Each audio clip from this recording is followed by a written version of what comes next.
Welcome back for another deep dive.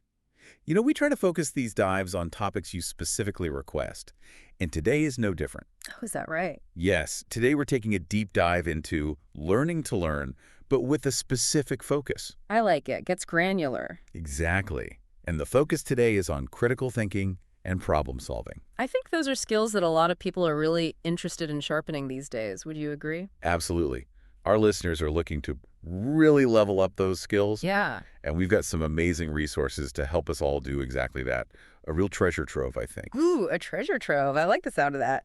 It's amazing to see the attention these skills are getting now. It's not just trendy buzzwords, is it? No, not at all. There's a real hunger for practical knowledge, wouldn't you say? Totally. And for techniques that can really empower people, to help them think more effectively, make smarter decisions. Right. We've got it all in this stack of sources, Forbes articles with practical tips, a blog post that I think has 50 real-world examples. Wow. 50. We've even got guides from the U.S. Department of Labor and the European School Education Platform, which is fascinating. Really interesting mix. Yeah, even resources on how critical thinking helps young people to become change makers. I love it. It really does showcase how these skills, critical thinking and problem solving, they aren't just for academics or one specific field Right. or age group for that matter. These are for everyone. Yeah, absolutely. They're universal skills. Yeah, they can enhance every part of our lives, I think. Couldn't agree more. Before we get too far into those specifics, I'd love to hear your take on how you define critical thinking. What does that mean to you? Good question. I think a lot of people, when they first hear critical thinking, they think it's just about being, really smart or being really good at arguing. Yeah. But one of our sources, the Atlassian Work-Life blog, they do a great job of clarifying that it's so much more nuanced than that. Okay. It's about improving the quality of your thinking. How do you do that? It's a process. They emphasize that it's a deliberate process of analyzing, assessing, and then this is key, reconstructing your thinking. It's not passive, it's active and engaged. What do you think about that? Yeah, it's about taking control of your thinking. Ownership. Yes. Yes. And actively shaping it, like it's clay or something. I like that analogy. Why is this so important now, more than ever, would you say? Why is it so crucial? I think it's pretty clear we are just bombarded with information these days, coming from every direction imaginable. Yeah. It's not just the volume of information, though. Right. It's the complexity of it. And honestly, it's having to constantly question what's reliable these days. Yes. I think the Forbes articles that we have really highlight this urgency. We have fake news, social media, everybody's in their echo chambers. Right. It's a minefield out there. Yeah. You've got to navigate it somehow. You really do. It makes you realize, doesn't it, how critical thinking isn't just this extra thing that's nice to have. No. It's a necessity now. It is. You need these skills to navigate the world with confidence and, make choices that really align with your values, your goals, what's important to you. Couldn't have said it better myself. And speaking of choices, that's where I think these practical tips that we have come in. Okay, yeah. One of the Forbes articles lays out 13 steps to improve your critical thinking, which I think is a fantastic starting point. What do you think? It's a great starting point, but I'm feeling a little overwhelmed, to be honest. 13 steps. I know, right? It's a lot to unpack. Let's just focus on a few that really stand out, at least for now. Okay, yeah, good idea. What jumped out at you as you were looking through those? Honestly, the ones that really resonated with me are all about questioning the source of information. Yeah. Where is this coming from? Yes. And then actively seeking out different perspectives. Yeah, I feel like those two things really go hand in hand. I completely agree. It's so easy to just accept information, at face value, Totally. especially if it confirms what we already think. It's so tempting to take those mental shortcuts, isn't it? Especially when we're dealing with, things that get us riled up, emotionally charged topics. Right. Or information that just fits so nicely into our existing worldview. Like comfy. Yeah, it's comfortable, but dangerous. And the Forbes article, really drives home the point that everyone has biases, Oh, absolutely. even experts. Oh, yeah. We can't just blindly accept what someone tells us, even if they've got those fancy credentials or they sound really, really convincing. That's so true. That's where the critical thinking kicks in. Yeah, like peeling back those layers, asking those crucial questions. Who's saying this? Why are they saying it? What's their agenda? And then, like we were talking about, what information might be missing from this. Exactly. And then you got to go out and find those alternative perspectives. Yeah. Like, what are other experts saying about this? What Mhm. does the research show? Is there evidence that goes against this viewpoint? Not just stuff that confirms it. It's about getting the full picture, not just that one slice of the pie. 360 degrees. Yeah. But I mean, that takes practice. Oh, it does. But I think it's so worth it because it helps you avoid making those decisions that are based on, well, incomplete information Right. or biased information. And that's never a good thing. No. I think the blog post with the 50 real-world examples is really helpful for this. Oh, yeah. Yeah. I think it's one thing to talk about critical thinking as a concept, Yeah. but to see how it actually works in real situations, Putting it into practice. yeah, I think that makes it a lot more relatable and actionable. For sure. And 50 examples. That's got to be diverse. It's a very diverse list. Mm. It covers everything from ethical dilemmas in the workplace to troubleshooting those tech issues we all face to managing personal finances, stuff we all deal with. So it really is for everyone. Yeah, it's a great reminder that critical thinking isn't just for, super intellectuals No. or academics in their ivory tower. It's for all of us. It's a skill that everyone can benefit from. Absolutely.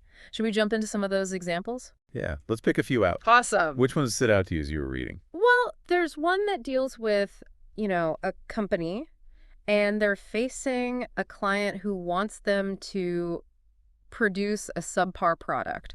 Oh, wow. I mean, talk about an ethical dilemma. Classic. Right. It really forces that company to weigh its financial interests against, well, its values. Right. Its reputation. Do they go for the short-term profit or do they protect their long-term credibility? What do you think? Tough choices. No easy answers there.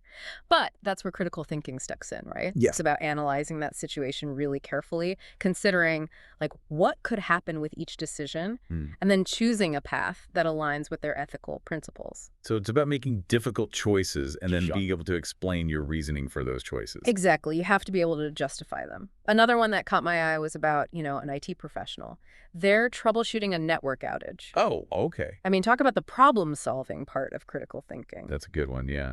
You got to have a system. Gathering information, analyzing the data, testing hypotheses. Right. You can't just randomly start trying things. Exactly. You need a plan. Think critically about those potential causes and try to isolate the problem. It's kind of like being a detective, but for technology. I like that. Right? Got to solve the mystery. There's also one about, a company trying to navigate a PR crisis. Really highlights how you got to think on your feet in those high-pressure situations. Great thinking, yeah. Right. Thinking ahead, what could happen? Managing expectations and crafting a response that minimizes damage and builds that trust back up. It's high-stakes stuff. Definitely. But to bring it back down to earth, there's an example about time management. I think everyone can relate to this one. Oh, yeah. Tell me about it.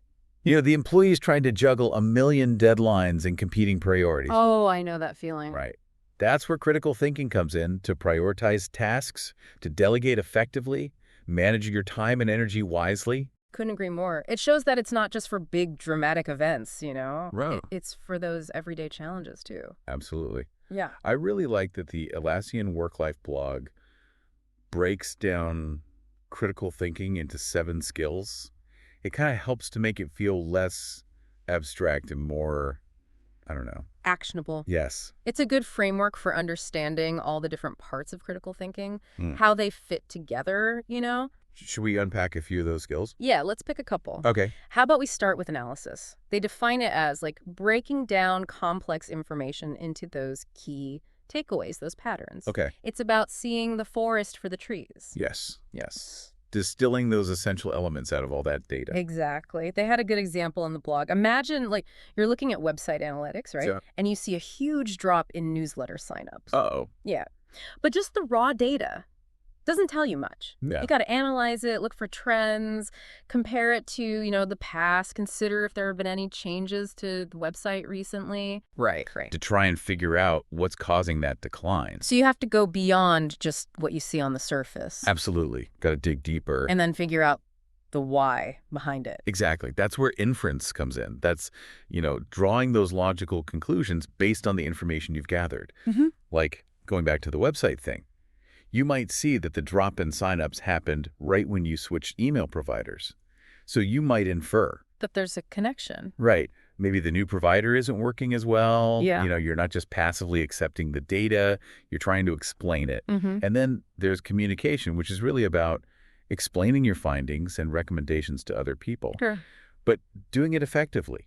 You know, clear language, Mm-hmm. backing up your claims with evidence. Yeah. It's about sharing your insights in a way that, gets people on board. Right. Makes them want to take action. Exactly. Yeah. So they gave an example. Imagine you're presenting your, newsletter analysis to your team. You got to be able to explain the problem clearly, present the evidence in a way that's understandable, and then propose a solution, one that addresses, the root cause. Yeah. It's kind of like the culmination of that whole critical thinking process. You've analyzed everything, you've drawn those inferences, now you're sharing those insights so that something can happen, action can be taken. Bringing it all together. Exactly. And that's where I think the power of critical thinking really lies, in its ability to make positive change, not just in the workplace, but in the world. I like that. And I think that's a great place to pause for now, don't you? Yeah, I think we've covered a lot of ground, We have. but there's still a lot more to explore. We'll be back for part 2. It really is. From data to knowledge, and then from knowledge to action. Powerful stuff. Yeah. So I noticed that several of these sources give us even more techniques and exercises to get better at this whole critical thinking thing. Oh, for sure. Let's dive into some of those. Any that really jumped out at you? The Better blog made a really good point about active listening. I think it's easy to overlook how important that It is. seems so basic, right? But No. so many of us struggle with it. Yeah, it's easy to fall into that trap of just waiting for your turn to speak instead of really trying to understand the other person. I'm totally guilty of that sometimes. I catch myself thinking about my response while the other person's still talking. Me too. But active listening, it really forces you to slow down, pay attention, and engage with what the other person is saying. Even when you disagree with them, it's a skill for sure.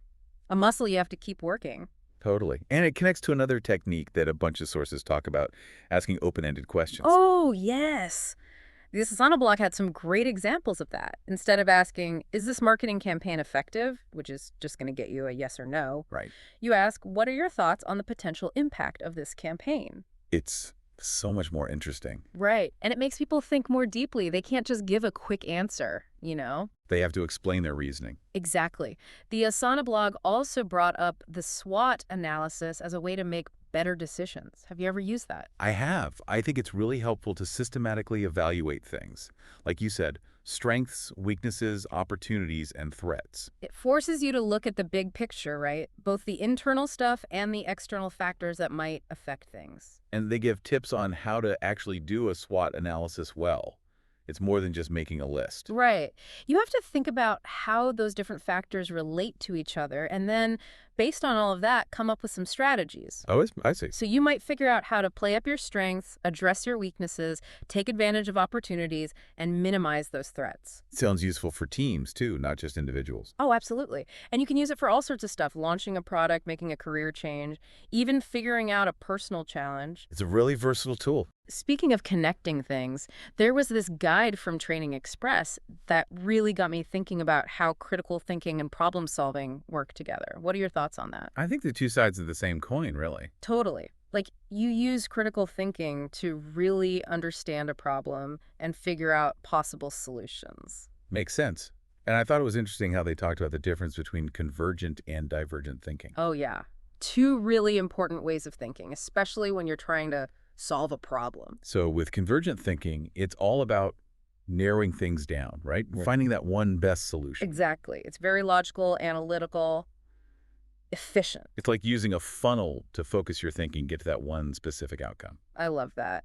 And then divergent thinking is kind of the opposite. It's about opening up, brainstorming, exploring tons of different solutions. More creative, right? Absolutely. Thinking outside the box. So you're not looking for just one answer. You're trying to come up with as many possibilities as you can. And the guide pointed out that both types of thinking are essential for good problem solving.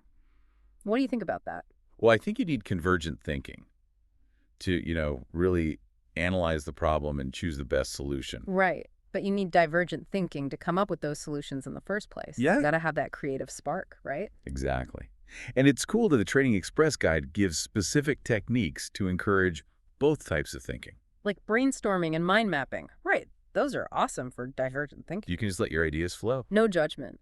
And for convergent thinking, they suggest things like the Dunker diagram. It's this really cool way to break down a complex problem into smaller chunks. Oh, okay. You can use it to figure out the root causes of a problem and come up with a step-by-step plan to fix things. It's like untangling a knot, you know? Yeah, that's a good way to put it. So, having different tools for different problem-solving tasks is key. And the guide talked about how important it is to create a space where people feel safe to share their ideas. Even the ones that seem a little crazy or out there, it's about having that curiosity, trying new things, and being open to different ways of thinking. Yeah, I think the best ideas often come from those unexpected places. Totally. Now, shifting gears a little bit, one of the sources that stood out to me was the U.S. Department of Labor Guide. It talked about how critical thinking plays into ethical decision-making. What do you think about that? I think that's a crucial area, especially these days. Right. It's all about having those strong ethical principles. Yeah, like a moral compass to guide you, especially when things get tough. Love that analogy. The guide lays out this 4-step process for making ethical decisions in the workplace. I think it's really valuable. Okay, I'm all ears. What are the steps? Well, first, you got to define the problem. Might sound obvious, but it's important to get really clear on what the ethical issue is. Don't jump to conclusions. Exactly. You got to be objective. Then you gather all the facts, do your research, talk to people, get all those different perspectives. So you're well informed when you make the decision. Right. And then, and this is a big one, you consider all those different viewpoints. It's about understanding how your decision will affect everyone involved. So not just thinking about yourself. Exactly. And finally, you think about the consequences of each possible solution. What are the pros and cons? What are the risks? Both short-term and long-term. Exactly. You're trying to make a choice that's effective and that also aligns with your ethics, your values. So it's about being able to sleep at night knowing you made the best choice you could. Yes. And being able to defend that choice. Because you did the work. Right. And sometimes, those ethical dilemmas don't have easy answers. You might have to compromise, and the best you can do is minimize the harm. Right. But by going through those steps, at least you're making a conscious, informed choice based on your values, not just reacting randomly. I like that. So we've got the steps. But a couple of the sources also talk about how to develop that critical thinking mindset in the first place. Like, how do you become a better critical thinker? Ah, that's the key, right? It's Yeah. not just about knowing the steps. It's about having that mindset. Right. The Better Up blog talked about practicing active listening, Yeah. asking those open-ended questions, Yes. but also learning to be quiet, staying humble, and even using pen and paper to help you slow down and think things through. I love that they mentioned being quiet. We're so used to having to fill every silence, But sometimes the best ideas come when you just stop and listen to yourself and to others. It gives you space to process. Exactly. And staying humble is so important too. Being willing to admit you might be wrong, that there might be a better way to do things. What do you think about that? I think it's crucial. You have to be open to learning new things, changing your mind. Right. You don't know everything. And that willingness to learn, to be a lifelong learner, I think that's at the heart of critical thinking, wouldn't you agree? Totally. Approaching the world with that sense of curiosity, that openness to being surprised, that's what keeps us growing. Speaking of growth, I thought it was interesting how the Asana blog talked about reflective thinking. Oh, yeah. That's so important. It's taking that time to look back on your thought processes, how you arrived at a conclusion. Like you're looking in a mirror, but at your mind. I love that. It can be uncomfortable to do that sometimes, to see those biases or those mistakes we made in our thinking. Right. But it helps us learn and grow. It helps us get better at thinking. It's about being more deliberate, not just going through life on autopilot. Intentional, yeah. Being Yeah. present with your thoughts, paying attention to how you're processing information. We can be the architects of our own minds, not just living in them, I like that. It's about taking ownership. Yes. And shaping our thinking to match our values, our goals, who we want to be. So, one of the things that really resonated with me was from the European School Education Platform. Oh, okay. They were talking about how important it is to promote creativity, critical thinking, and problem solving in schools. It's so great to see that happening. Isn't it? It gives me hope for the future. Yeah. Because, learning to learn is a lifelong thing. It's not just for school, it's for life. Absolutely. There's always something new to learn, some new skill to develop. That's what makes it exciting. Totally. And by embracing that mindset, that willingness to keep learning, we can keep up with the changes. we can adapt and thrive. This has been a really insightful conversation about critical thinking and problem solving. Hmm. We've covered so much, the definitions, the tips, how it connects to ethics, personal growth. It's been an amazing deep dive. It really has. And the biggest takeaway for me is that these are skills we can all learn. You don't have to be a genius to be a good critical thinker or problem solver. Nope. It's about being curious, challenging assumptions, and always being open to learning more. One of the things that stood out to me was this idea that critical thinking isn't just about getting the right answer, it's about asking the right questions. Oh, that's a great point. This whole shift in mindset. Yeah. It is. From passively looking for answers to actively seeking understanding. And I think that's a perfect note to transition to part 3, where we'll explore that idea even further. Sounds good to me. It is. From passively looking for answers to actively seeking understanding. And I think that's a perfect note to transition to part 3, where we'll explore that idea even further. Sounds good to me. I think that's what it's all about, isn't it? Equipping people with the ability to learn and adapt no matter what challenges come their way. It really is. And speaking of navigating challenges, one of the sources that caught my eye was this blog post from Northwest Executive Education. It was all about how mastering critical thinking is like a key to success. Oh, yeah, I saw that one too. They made a really strong argument for why it's so essential, especially in today's world. Everything's changing so fast. Exactly. I mean, we're drowning in information. You have to be able to think critically just to make sense of it all. And to make good decisions, Yeah. right? It's not just about knowing a lot of stuff, it's about knowing what to do with that knowledge. Right. You have to be able to tell what's true and what's not to see through those biases and agendas that everyone has. It's about being a discerning consumer of information, for sure. But it's not just about being skeptical of everything, it's also about being open-minded. Okay. Yeah. Yeah, that makes sense. You know, being curious, being willing to question your own assumptions, even when it's uncomfortable. It's about seeking out different perspectives, right? Not just sticking with what you already know. Exactly. It's about embracing that complexity, that nuance, recognizing that things aren't always black and white. There's a lot of gray in the world. There is. So the blog post also gave some strategies for how to actually get better at critical thinking. What were some of those? Well, they talked about asking questions, which we've already touched on, but also really analyzing the information you come across and then reflecting on your own thinking. Okay. Like, how did I arrive at this conclusion? What are my biases? They also talked about practicing problem solving, working with other people, and being open to new ideas. Those are all great.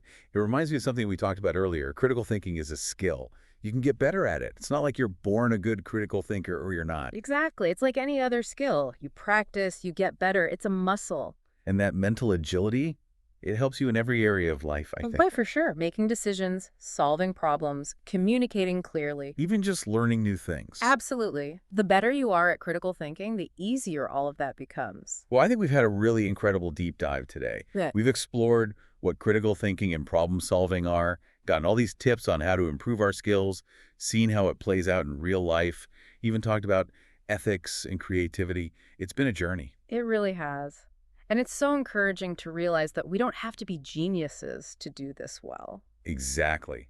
It's about being curious, questioning things, and always learning. Couldn't agree more. So for all of you listening, keep those critical thinking skills sharp. Stay curious and never stop exploring. The world needs more great thinkers. Thanks for joining us on this deep dive.